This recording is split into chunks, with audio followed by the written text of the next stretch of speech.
Waduh, cari gara-gara nih Guru Gembul. Berani-beraninya membahas ormas. Kita tahu sama-sama sekarang sedang rame keributan antara PP dengan Grip Jaya. Ya, Guru Gembul membahas banyak ormas, termasuk diantaranya ya PP, ya kemudian MUI, FPI, ala dibongkar. Nggak takut dipersekusi ini Guru Gembul. Nyelekit, ucapannya Guru Gembul itu selalu benar. Karena beliau itu ngakar. Dilihat dari aspek sejarahnya, diciptakan ormas ini untuk siapa, oleh siapa, dan lain sebagainya. Termasuk FPI dibongkar habis tuh. Kita coba cek dulu nih. Ini dibuat ketika Ormas Pemuda Pancasila dengan Grip bersengketa di berbagai wilayah di Indonesia. Termasuk ada kerusuhan kecil kemarin di Bandung yang melibatkan dua ormas itu. Gebuk-gebukan, tonjok-tonjokan, saling merusak fasilitas satu sama lain, dan lain sebagainya. Di antara persengketaan itu, orang-orang sipil pada kebingungan, ini ngapain sih ormas berantem terus. Dan kemudian pikiran yang lebih lanjutnya mengajukan sebuah pertanyaan. Jadi ormas ngapain juga mengaku sebagai organisasi masyarakat, padahal kami sebagai masyarakat tidak pernah mengaku diakomodasi oleh ormas yang dimaksud itu. Kami tidak merasa diwakili, kami tidak pernah merasa diedukasi. Lah ini kenapa ngaku-ngaku sebagai ormas gitu. Dan pertanyaan-pertanyaan semacam ini adalah pertanyaan yang umum di antara kita gitu. Kenapa ada ormas yang begini dan begitu gitu. Dan banyak di antara ormas-ormas itu yang aneh, ya salah satunya yang tadi kita sebut misalkan Pemuda Pancasila. Pemuda Pancasila itu memiliki reputasi yang kontroversial di masyarakat. Banyak di antara orang-orang yang menganggap bahwa Pemuda Pancasila itu adalah sekelompok orang yang suka malak, yang suka pungli, yang sikapnya seringkali arogan, dan lain sebagainya. Kok bisa ormas itu ada? Dan yang lebih herannya lagi adalah namanya Pemuda Pancasila, tapi anggotanya kok tua-tua semua. Harusnya petua Pancasila gitu, atau yang hal-hal yang semacam itu gitu. Masyarakat menganggap bahwa apa sih ini gitu. Ormas lain yang cukup kontroversial dan sekarang sudah dibubarkan misalkan FPI. FPI mengatasnamakan agama tetapi menyerang orang-orang yang berbeda pandangan dan pemahaman dengan dirinya, termasuk juga yang berbeda partai politik dengan dirinya gitu. Jadi ada orang yang begini dan begitu bisa diserang, kemudian ada orang yang melakukan kemaksiatan bisanya di sweeping, padahal mereka itu bukan bagian dari yang semestinya memiliki kewenangan itu gitu. Tapi kok misalkan bisa ikut-ikutan seperti itu. Atau misalkan ada ormas yang bentuknya lain lagi, katakanlah misalkan MUI gitu. Nah, MUI ini lebih unik lagi karena walaupun dia statusnya ormas atau bisa jadi LSM, tetapi dia itu bahkan disebutkan, dicantumkan dalam undang-undang. Satu-satunya ormas yang disebutkan namanya secara eksplisit di dalam undang-undang, bahkan sampai 11 pasal, itu adalah MUI gitu. Jadi ini udah overpower. Kalau misalkan sudah dicantumkan dalam undang-undang, seharusnya dia alat negara. Tapi dia bukan alat negara, dia bentukan masyarakat. Dan bahkan selevel bentukan masyarakat sampai memiliki kewenangan untuk mencap semua produk itu menjadi halal atau haram yang disebarkan di seluruh Indonesia. Jadi ini membingungkan gitu. Jadi maksudnya secara hukum ormas itu seperti apa? Secara etika ormas itu harusnya seperti apa? Nah, inilah sesuatu yang membuat masyarakat menjadi bingung. Makanya video ini dibuat. Jadi buat para anggota ormas, simak videonya sampai tuntas. Ayo kita ribut, tapi di kolom komentar. Kalau di dunia nyata saya nggak berani. Yuk kita mulai. Di tab komunitasnya, Guru Gembul itu nulis, Bismillah, perhatikan gambar berikut. Bagaimana bisa negara pernah memberi izin pada ormas yang membawa senjata api, terlepas asli atau tidak, konvoi dengan kaos seragam bertulis bom syahid, di muka publik dan disaksikan banyak orang. Jelas ini pelanggaran hukum dan penistaan agama. Tetapi ia pernah berdiri. Kenapa bisa? Siapa backingnya? Selengkapnya silahkan nonton di Guru Gembul. Dia bahas sejarahnya. Yang jelas mau PP, Pemuda Pancasila, mau FPI itu bentukan negara sesungguhnya dulu ya. FPI untuk backing Orde Baru dulu. Tetapi ikut nimbrung di zaman reformasi ya. Untuk backing Orde Baru tuh FPI dibentuknya. Jadi SPI itu dibentuk nggak ada aspek spiritualnya. Aspek politiknya kuat sekali.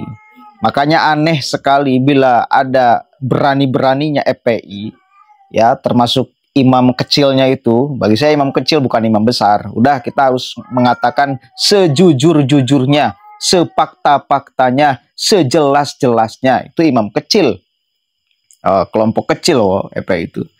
Bisa-bisanya ya itu menyerang banyak dari pimpinan-pimpinan Nahdlatul Ulama. Gus Dur yang menjadi idola NU juga pernah diserang habis-habisan tuh oleh Imam Unyil itu tuh ya. Disebutkan buta mata, buta hati. Kan itu. Padahal yang benar-benar ormas, aspek spiritualnya kuat, itu salah satunya NU. Coba ceklah kesejarahannya. Bagaimana dibentuknya NU itu. Nggak ada aspek penguasa. Benar-benar sosial. Benar-benar bentukan masyarakat. Ulama-ulama. Kalau FPI jelas.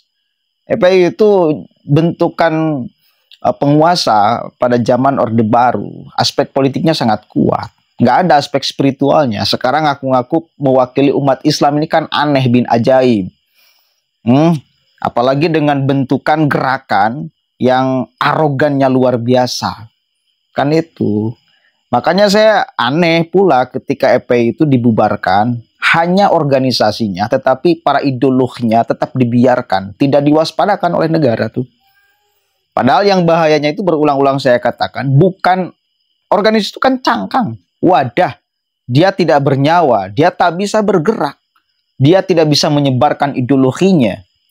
Yang berbahaya itu adalah ideolognya. Yang bahaya itu adalah orang yang ada di dalam organisasi itu. Orang yang bisa menggerakkan organisasi itu. Yang bernyawa itu orangnya. Akhirnya apa yang terjadi? Ketika FPI dulu dibubarkan, buat lagi kan FPI baru. Front Persaudaraan. Karena wadah itu gampang membuatnya, Pak. Cangkang itu gampang membuatnya. Seandainya dibubarkan kembali, gampang tuh. Buat lagi Front Persatuan Islam. Gampang. Maka seandainya ini persoalan ideologi, maka yang mesti diwaspadakan bukan organisasinya. Karena dia benda mati. Tak hidup organisasi itu. Dia bisa hidup bila dihidupkan. Siapa yang bisa menghidupkan? Orang yang ada di dalam organisasi. Begitu. Jadi yang mesti diwaspadakan itu bukan organisasinya, tapi orangnya. HTI dibubarkan. Jelas punya ideologi yang bertentangan dengan NKRI. Kenapa hanya wadahnya aja yang dibubarkan? Ideologinya tetap dibiarkan. Sampai sekarang menyebarkan paham itu kok. Sampai sekarang ideologinya karena dibiarkan. Karena itu yang bernyawa itu. Bukan organisasinya. HTI-nya tak bernyawa organisasinya. Ideologinya yang bernyawa. Ideologinya yang berbahaya. Begitu ya. Itu mesti dipahami. Jangan sampai karena kepentingan politik lalu mengabaikan kepentingan yang begitu besar. Urusan negara, urusan ideologi negara, dan lain sebagainya. Dan ini penting penjelasan Guru Gembel itu supaya kita sadar bareng-bareng masyarakat itu. Melihat nih ormas-ormas ini mana nih yang benar-benar misal mewakili ormas agama. Ada gak bentukannya aspek spiritualnya? Seandainya tak ada aspek spiritualnya, kuat aspek politiknya, mau bagaimana? Kita mau menitipkan diri kepada kelompok yang aspek spiritual ketika dibentuk ormas itu tak ada. Aspek politik sehingga sampai sekarang karena bentukannya untuk urusan backingan politik, sekarang pun terus main di wilayah politik tetapi memakai isu agama. Kan itu. Jadi mestinya agama yang memandu orang berpolitik, bukan politik yang memandu orang yang beragama. Agamanya di atas segalanya. Itu bedanya NU dengan mereka tuh kalau saya lihat tuh. NU main politik main. Siapa yang tidak mengatakan NU tidak main politik? Main politik kok. Tetapi nggak pernah perasaan ada ulama NU berfatwa di depan umum. Demi kepentingan seluruh umat Islam, maka kita pilih A. Bahkan tak ada juga berfatwa seperti itu di muka umum. Cuma kode-kode aja kalau NU tuh. Coba kalau cek aja pernah nggak di suatu momen politik misal Ijtima Ulama Nahdlatul Ulama menetapkan memilih A. Nggak ada, Pak. Nggak ada seperti itu tuh. Karena kalau seperti itu, maka menjual fatwa demi kepentingan politik. Beda dengan yang sebelah tuh. Melakukan ijtima ulama. Seolah kesepakatan semua ulama. Lalu kemudian menyodorkan pasangan politiknya. Kan itu. Akhirnya apa? Kepentingan agama. Kepentingan politik memandu agama. Ini keliru. Kepentingan politik itu aspeknya pribadi. Kepentingan politik itu aspeknya kelompok. Kalau agama aspeknya seluruh umat manusia. Jadi karena dibentuk di awalnya tidak ada aspek spiritualnya, maka kesininya tidak menghitung urusan itu. Kalau saya lihat. Maka saya pribadi orang yang sangat jengkel sekali bila ada orang yang kepada Kiai Said Akil Siraj itu kan gila-gilaan dulu nyerang. Islam Nusantara dihina habis-habisan tuh oleh mereka yang padahal gampang memahaminya. Islam di Nusantara bukan agama baru. Ada dari mereka itu yang nyerang. Ini agama baru di Nusantara. Pak Rizik Syihab tuh gila-gilaan. Padahal sederhana sekali, Islam di Nusantara. Artinya aspek budayanya yang kemudian dikedepankan. Budaya kita itu tetap harus dijaga. Ngambil konsep Islamnya yang ada di Arab. Aspek kan kita harus pisahkan mana agama, mana budaya. Beda itu. Yang kita ambil itu agamanya, wahyu ilahinya.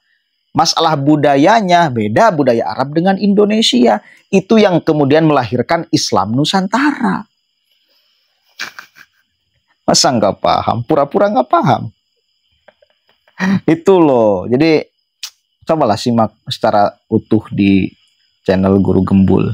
Dia kaji aspek sejarahnya. Kelahiran ormas-ormas kontroversial seperti ini. Mudah-mudahan ada manfaatnya. Assalamualaikum warahmatullahi wabarakatuh.